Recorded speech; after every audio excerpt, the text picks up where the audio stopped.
दोस्तों, भारत में एक अजीब प्रथा है। भारत में फांसी देने के बाद क्यों जला दिया जाता है फंदा? इसके पीछे का कारण दुनिया भर में 10वीं सदी से शुरू हुई थी फांसी देने की प्रथा, और आज भी यह प्रथा सालों से चल रही है। हमारे देश में फंदे को जला दिया जाता है। साल 2012 में हुई निर्भया गैंगरेप में गुनहगार रहे 4 लोगों को फांसी के फंदे पर लटकाया था। ऐसा पहली बार हुआ था कि जब देश में एक साथ 4 लोगों को फांसी की सज़ा दी गई थी। अब एक और केस इन दिनों सुर्खियों में है, जिससे एक महिला को फांसी की सज़ा सुनाई गई है। अमरोहा में अपने परिवार के 7 सदस्यों को मौत के घाट उतारने वाली शबनम को अब फांसी दी जाने वाली है। अब लोगों के मन में एक सवाल भी उठ रहा है कि जिस फंदे को पूरी देखरेख के साथ बनाया जाता है, उसका बाद में क्या किया जाता है। आमतौर पर हमारे भारत देश में फांसी देने के बाद उस फंदे को जला दिया जाता है, लेकिन कुछ जगह ऐसी भी है जहां पर लोग इसे अपने घर पर सुरक्षित रखते हैं। आज हम आपको बताते हैं कि फंदे को लेकर दुनिया भर में कई तरह के अंधविश्वास प्रचलित रहे हैं।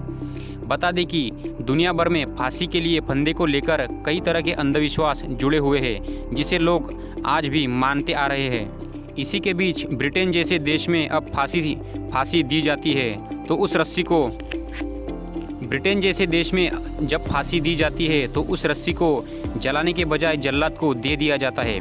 लेकिन यहाँ पर यह अंधविश्वास फैला हुआ है कि अगर इस रस्सी के टुकड़े को घर पर रखें या फिर इसके टुकड़े को लॉकेट पहने तो इससे किस्मत पलट सकती है।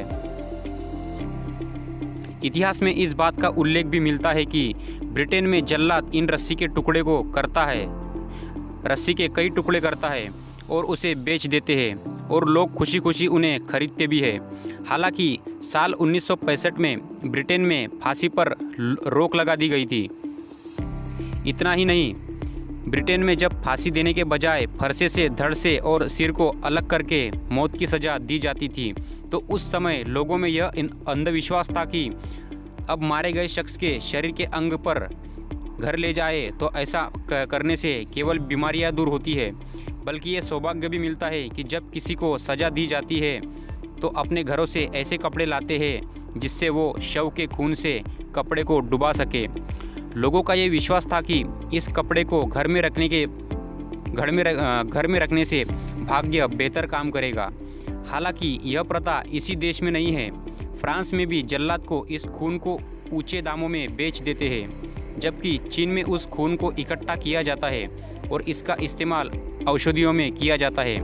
ब्रिटेन की public institute law of general में इसके बारे में विस्तार से बताया गया है कि ब्रिटेन और यूरोप के देश में एक अंधविश्वास ये भी था कि अगर कोई इंसान फांसी के इस्तेमाल किए जा चुके फंदे को छू लेता है तो त्वचा, पेट और गले की कई बीमारियों से उसे छुटकारा मिल सकता है। यह दावा किया गया था, लेकिन ये पूरी तरह से अंधविश्वास है। तो दोस्त, आपका कोई डाउट है तो नीचे कमेंट करके ज़रूर बताइएगा, हम उस पर वीडियो लेकर आएंगे। ऐसे ही अनसुलझे रहस्य और मिस्ट्री भरे वीडियो देखने हैं, फैक्ट से रिलेटेड वीडियो देखने हैं तो मेरे चैनल को सब्सक्राइब कीजिए और बेल नोटिफिकेशन को ऑल सिलेक्ट कीजिए। मिलते हैं किसी अगली और इंटरेस्टिंग वीडियो में।